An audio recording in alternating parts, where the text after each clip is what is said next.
দর্শক, ফিরে এলাম বিরতির পর। আমাদের সাথে ছিলেন, ধন্যবাদ আপনাদেরকে। আমরা আলোচনা করছি মুসলিম ভ্রাতৃত্ব বন্ধনে রাসূলুল্লাহ সাল্লাল্লাহু আলাইহি ওয়াসাল্লামের শিক্ষা। এই বিষয় নিয়ে আমরা গুরুত্বপূর্ণ আলোচনা শুনছিলাম মোহতারামের কাছ থেকে। মোহতারাম, আপনি যেই হাদিস দিয়ে বলছিলেন, আল মুসলিমু কা জাসাদিন ওয়াহিদিন ইন ইশতাকা আইনহু ইশতাকা কুল্লু ওয়া ইন ইশতাকা রাসুহু ইশতাকা কুল্লু। মুসলমান একটা বডির মতন, মাথা ব্যথা হলে সমস্ত শরীর, চোখ ব্যথা হলে সমস্ত শরীর, তেমনটি আপনি বলছিলেন। তো আমাদের এখন বর্তমানে কি করণীয়? যে ফিলিস্তিন মার খাচ্ছে, যেভাবে বিধ্বংসী ধাবা ধরে আছে, জগদ্দল পাথরের উপর চেপে আছে, এই মুহূর্তে এ থেকে উত্তোলনের জন্য আমাদের কি করণীয়? প্রথম হচ্ছে সমস্ত মুসলমানদেরকে ঐক্যবদ্ধ হওয়া। আচ্ছা, এই বিষয়ে কোনো প্রকার ইখতিলাফ করা যাবে না যে গোটা পৃথিবী আল্লাহ সুবহানাহু ওয়া তাআলা, গোটা পৃথিবীর যে মিরাস, এটা আল্লাহ মুসলমানদেরকে দান করেছেন। আল্লাহ ওয়ালাকাদ কাতাবনা ফিজ জাবুরি মিন বাদি যিকরি ইন্নাল আরদা ইয়ারিথুহা ইবাদিয়াস সালিহুন। মাশাআল্লাহ। আল্লামা ইবনে আব্বাস রাইসুল মুফাসসিরিন, তিনি এখানে আল আরদা বলতে আল আরদুল মুকাদ্দাসা, আল আরদুল মুকাদ্দাসা মানে ফিলিস্তিন ওয়া আকনাফুহা, ফিলিস্তিন এবং তার আশেপাশের এলাকা। এখানে তিনটা তাফসির আসছে, একটা তাফসিরের কথা বলছি। ফিলিস্তিন এবং তার এলাকা, এই আর্থ, আল্লাহ পাক বলছেন ইয়ারিথুহা ইন্নাল আরদা ইয়ারিথুহা, এই ফিলিস্তিন আশেপাশের এলাকার এর মিরাস উত্তরাধিকার হচ্ছে ইবাদিয়াস সালিহুন, আমার নেককার বান্দারা। এই নেককার বান্দা কারা? আল্লামা ইবনে জারির আত-তাবারি তাফসিরে ইবনে জারিরের মধ্যে আসছে উম্মত মুহাম্মাদিন সাল্লাল্লাহু আলাইহি ওয়াসাল্লাম, মুহাম্মদ সাল্লাল্লাহু আলাইহি ওয়াসাল্লামের উম্মতরা। তাহলে এর মালিকানা, এই ভূখণ্ডের মালিকানা হচ্ছে আমাদের মুসলমানদের। এই কথাটা আপনার আমার কোনো জায়গা, কোনো ভূখণ্ড কেউ যদি দখল করে, আমার দায়িত্ব কি? এটাকে উদ্ধার করার জন্য সার্বিক চেষ্টা করা, অর্থাৎ শারীরিক, মানসিক, আর্থিক সব দিয়ে আমাদের মুসলিম উম্মার জন্য এই জায়গাকে নিশ্চিত করা। জি, ধন্যবাদ আপনাকে। আমরা আরও শুনবো, একটি ফোন নিতে হচ্ছে। জি, আসসালামু আলাইকুম। দর্শক, আমরা আপনার সাথে আছি, প্রশ্ন করুন। জি জি, জাহিদ ভাই, আপনাকে চিনি আমরা, আপনাকে কনগ্রাচুলেশন। প্রশ্ন করুন। ধন্যবাদ। জি জি, আমি অভিজ্ঞতা বলে থাকেন যে ইহুদি খ্রিস্টানগণ যদি দক্ষিণ মাদ্রাসায় হাজার টাকা দান করে, সেটা নেওয়া যায়। শুধু এই জায়েজ বলে কিন্তু সর্বনাশ হয়েছে। কারণ এখন ইহুদি খ্রিস্টানরা টাকা দিয়ে দিয়ে মুসলমানদেরকে মুখ বন্ধ করে রেখেছে। মুসলমানদেরকে ধ্বংস করলেও শব্দ করার মতো কেউ নাই। জি, প্রশ্ন। কাজ করে বসে বসে খাবে, আচ্ছা টাকা তুলে নিয়ে নেয়। আচ্ছা, এই ব্যাপারে কি বলবেন? ধন্যবাদ।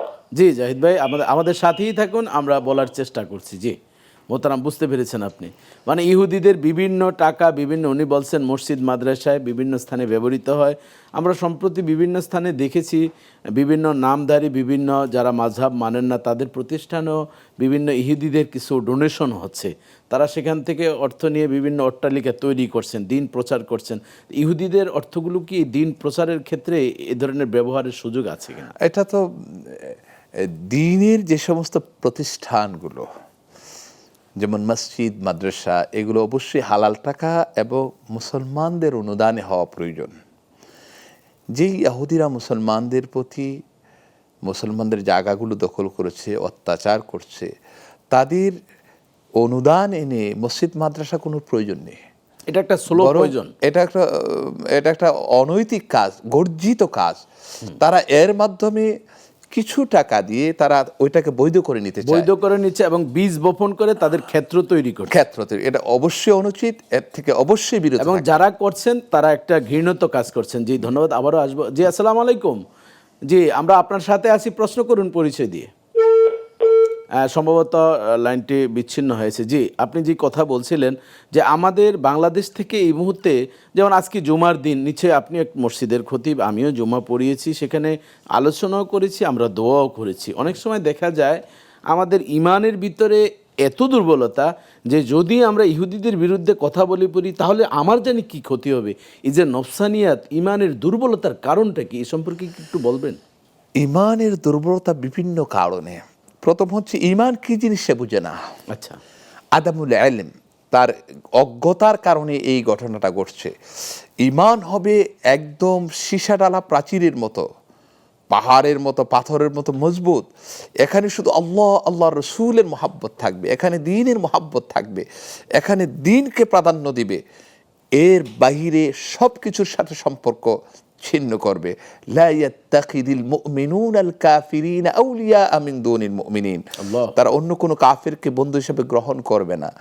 অতএব এই বিষয়গুলো তাকে আগে জানতে হবে এবং ইমানি জজবা তৈরি করতে হবে। আরো শুনবো, আমরা একটা ফোন নিতে আছে। আসসালামু আলাইকুম দর্শক, আমরা আপনার সাথে আছি, আপনি পরিচয় দিয়ে প্রশ্ন করুন। হ্যালো, জি জি, আমি বলছিলাম তাহাজ্জুদ নামাজ 3 রাকাত, 3 রাকাতে 3টা সূরা নির্দিষ্ট আছে না, যে কোনো সূরা দিয়ে পড়া যাবে? প্রথম প্রশ্ন, আমি আগে তো যে কোনো সূরা দিয়ে পড়ছি। কোনটা আপু? সরি, আমরা আরেকবার প্রশ্নটা একটু ক্লিয়ার করেন। জি তাহাজ্জুদ নামাজ ও। 3 রাকাত, জি বুঝতে। 3টা সূরা কি নির্দিষ্ট আছে? কি কি সেই সূরাগুলো সেটা বলবেন কি? আমি তো আগে তো সূরা মিলাই পড়ছি, আমি জানতাম না, এখন শুনতেছি নির্দিষ্ট 3টা সূরা আছে নাকি। সম্ভবত আপু এটা তাহাজ্জুদ না, আপনি বিতির নামাজের কথা বলছেন।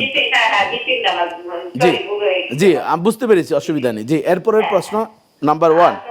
হ্যাঁ, আর হচ্ছে যে আমি তাহাজ্জুদ নামাজ পড়ার পরে, ফজরের আযান দিয়ে পরে নামাজ পড়ার পরে তো সময় অনেকটা থাকে, সূর্যটা হয় না, তত সময় তো আমি বসে থাকতে পারি না, আমার একটু সমস্যাও আছে, কিন্তু ঘুমায় যাই, পরে উঠে যদি আমি ইশাকে নামাজ পড়ি, তা কি আমার কোনো অসুবিধা হবে বা সে নামাজটা কি হবে? আচ্ছা, জি, দ্বিতীয় প্রশ্ন। হ্যাঁ, আরেকটা প্রশ্ন ছিল যে আমার তো পিছনে অনেক কাজা নামাজ আছে, জেনে বুঝে না বুঝে অনেক কাজা হয়েছে, সে কাজের তো কোনো নির্দিষ্ট আমার জানা নেই যে কত টাকা নামাজ কাজা হয়েছে। এখন নামাজগুলো পড়তে হবে, পড়লে কিভাবে পড়বো একটু জানাবেন কি? আচ্ছা, বুঝতে পেরেছি। আমরা আপনার উমরি কাজার বিষয়ে আপনি জানতে চেয়েছেন। আমরা 3টি প্রশ্ন সুন্দরভাবে বুঝতে পেরেছি। আমরা চেষ্টা করছি আপনার উত্তর দেওয়ার জন্য। বোন, আমাদের সাথেই থাকুন। যে মোহতারাম প্রথম প্রশ্ন নিশ্চয়ই বুঝতে পেরেছেন, তিনি ভিতরি নামাজে 3টি সূরা দিয়ে পড়েছেন বা পড়ছেন। এভাবে সেই 3টি সূরা যদি নির্দিষ্ট হয় তাহলে কি বিধান, আর অনির্দিষ্ট হলে কোনো সমস্যা আছে কিনা? ধন্যবাদ, এই বোনকে চমৎকার প্রশ্ন করেছেন।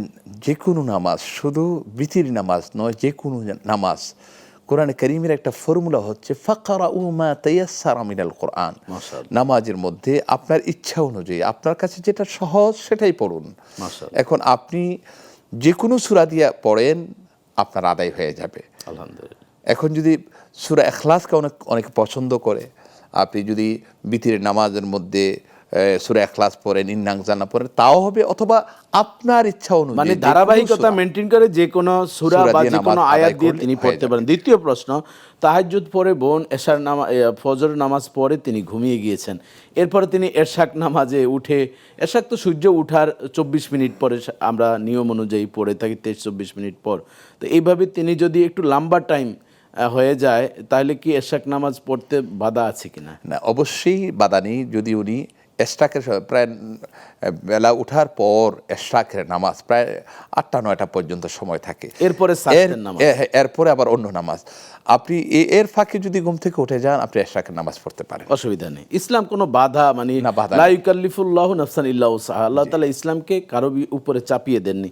তৃতীয় প্রশ্ন হচ্ছে, হয়তো বিভিন্ন সময় যৌবনের তাড়নায় বা বিভিন্ন কাজের কারণে নামাজ অনেকেরই বাদ গিয়েছে, এখন বয়সকালে সেই চিন্তাগুলো মাথায় এসছে, এখন সেই উমরি কাজাগুলো কিভাবে পড়বেন তিনি, সেই ছুটে যাওয়া নামাজ? এটা অত্যন্ত গুরুত্বপূর্ণ একটা বিষয়। জি। এটা শুধু এই বোনের ক্ষেত্রে নয়, এমন হাজার লক্ষ মানুষের ক্ষেত্রে যে প্রাথমিক জীবনে অনেক নামাজ ছেড়ে দিয়েছে। আচ্ছা। এখন সেই নামাজগুলোর অবস্থা কি? অবশ্যই তাকে নামাজ আদায় করতে হবে, কারণ নামাজটা আল্লাহর একটা ঋণ তার উপর চেপে আছে। যেমন আমরা কারো থেকে যদি ধার আনি, ঋণ আনি, ঋণটা পরিশোধ না করা পর্যন্ত ঋণ থেকেই গেল।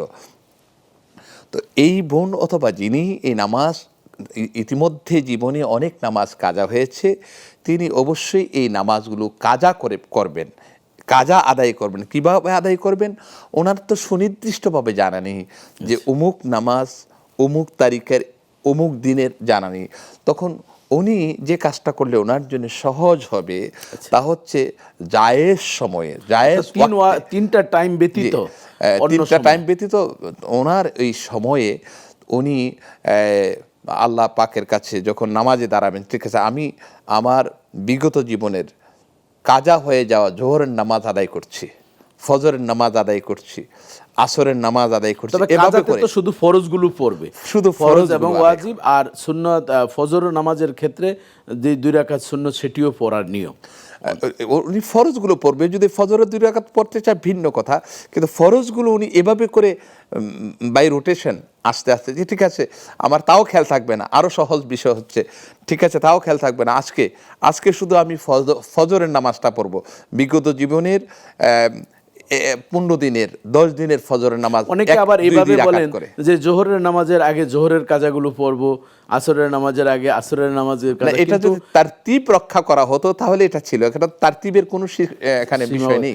আবার আসরের পর থেকে মাগরিবের আগ পর্যন্ত কোনো নামাজ পড়া যাবে না। এটি কোনো সুযোগ নেই। যদি তার যদি আসরের নামাজ ছুটে যায় কোনো কারণে, 5 ওয়াক্ত অতিবাহিত না হয়ে থাকে, তাহলে মাগরিবের আগে তিনি আসরের নামাজ পড়ে নেবেন। জি, জি।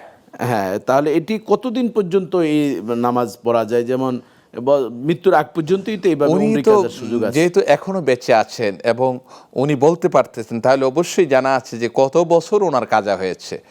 এটা একদম একুরেট না হোক, একটা ধারণামূলক একটা জ্ঞান ওনার আছে 19-20 হতে পারে। 10 বছর 15 বছর এই হিসাব করে তিনি নামাজগুলো আদায় করে নেবেন। সূর্য ওঠার টাইম মাথায় বরাবর এবং সূর্য অস্ত যাওয়ার টাইম, এই টাইমগুলো ব্যতীত। ধন্যবাদ আপনাকে। আমরা চমৎকার আলোচনাগুলো শুনছিলাম। আমরা দর্শকদেরকে আরও উদ্বুদ্ধ করব এই প্রশ্নগুলোর উত্তর দেওয়ার জন্য। আবার আমরা আমাদের যে মূল যে বিষয় মুসলিম উম্মার যে ভ্রাতৃত্ববোধ, এটি নিয়ে আমরা আলোচনা করব। তবে আমাদের একটু বিরতিতে যেতে হচ্ছে। আমরা বিরতিতে যাওয়ার আগে আরেকটি আলোচনা আমরা করতে পারি। যেমন মুসলিম উম্মার যে এখন বর্তমান সমস্যা চলছে, দেখা যায় আমরা মুসলিম মিল্লা বিভিন্ন ধরনের বিভক্ত হয়ে পড়েছে। কিছু পীরাউলিয়া পন্থী, কিছু মাঝহাব মানেন, কিছু মাঝহাব মানেন না। এই যে দোলাদুলি ভাগ করে অনেক সময় দেখা যায় আমরা যেই আল মুসলিমুকা জাসাদিন ওয়াহিদিন, সে এই একটি বডির মতন হতে পারছি না। এটা থেকে উত্তোলনের উপায়টা কি?